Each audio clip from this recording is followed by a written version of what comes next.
സുരക്ഷയും സമാധാനവും ഉറപ്പാക്കണം. BLM കേരള, തമിഴ്നാട്, പോണ്ടിച്ചേരി. മിഡിൽ ഈസ്റ്റിലെ സംഘർഷങ്ങൾ ലഘൂകരിക്കാനും സമാധാനം പുനഃസ്ഥാപിക്കാനും സംയുക്തമായ ചർച്ചകൾ നടത്തി ഒമാനും ഖത്തറും. ഒമാൻ വിദേശകാര്യമന്ത്രി Sayyid Badr bin Hamad Al ബുസൈദിയും ഖത്തർ പ്രധാനമന്ത്രിയും വിദേശകാര്യമന്ത്രിയുമായ Sheikh Mohammed bin Abdul Rahman bin Jassim Al ഥാനിയും തമ്മിൽ ഞായറാഴ്ച ടെലിഫോൺ ചർച്ച നടത്തി. മേഖലയിൽ കൂടുതൽ സംഘർഷങ്ങൾ ഉണ്ടാകാതിരിക്കാൻ നയതന്ത്ര ശ്രമങ്ങൾ ശക്തമാക്കേണ്ടതുണ്ടെന്നും ഇരു നേതാക്കളും വ്യക്തമാക്കി. സംഘർഷങ്ങൾ ഒഴിവാക്കുന്നതിനായി നിലവിൽ നടക്കുന്ന മധ്യസ്ഥ ചർച്ചകളെയും നയതന്ത്ര ഇടപെടലുകളെയും മന്ത്രിമാർ വിലയിരുത്തി. ബന്ധപ്പെട്ട കക്ഷികൾക്കിടയിൽ പ്രായോഗികവും സുസ്ഥിരവുമായ ധാരണയിലെത്താൻ ഒത്തൊരുമയോടെ പ്രവർത്തിക്കേണ്ടതിനെക്കുറിച്ചും ഇരുവരും സംസാരിച്ചു. ഹോർമുസ് കടലിടുക്കിന്റെ സുരക്ഷാ മേഖലയിലെ സുരക്ഷയും കപ്പൽ ഗതാഗത സ്വാതന്ത്ര്യവും ഉറപ്പാക്കേണ്ടത് അനിവാര്യമാണെന്ന് ഇരു വിദേശകാര്യ മന്ത്രിമാരും ഊന്നി പറഞ്ഞു.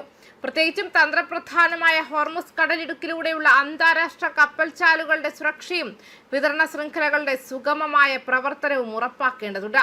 മേഖലയിൽ ഉണ്ടാകുന്ന പെട്ടെന്നുള്ള സംഭവ വികാസങ്ങളോട് പ്രതികരിക്കുന്നതിന് ഇരു രാജ്യങ്ങളും തമ്മിലുള്ള നിരന്തരമായ കൂടിയാലോചനകളും ഏകോപനവും തുടരുമെന്ന് ഇരുപക്ഷവും നയം ആവർത്തിച്ചു.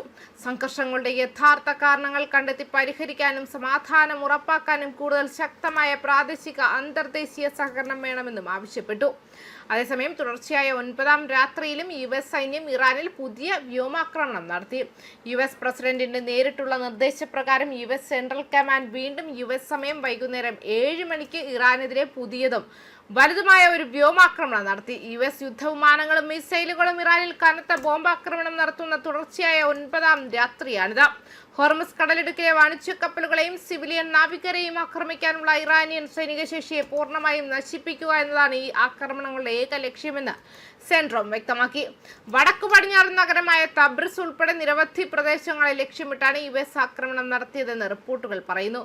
തെക്കൻ പ്രവിശ്യകളായ ഹോർമുസ് ഖാൻ, ബുഷെഹർ എന്നിവിടങ്ങളിൽ വലിയ സ്ഫോടനങ്ങൾ കേട്ടതായി ഇറാനിയൻ മാധ്യമങ്ങൾ സ്ഥിരീകരിച്ചു. ഇറാന്റെ അർദ്ധ ഔദ്യോഗിക മെഹർ വാർത്താ ഏജൻസിയുടെ റിപ്പോർട്ട് പ്രകാരം തെക്കുകിഴക്കൻ നഗരമായ ചബഹാറിലും നിരവധി സ്ഫോടനങ്ങൾ ഉണ്ടായി.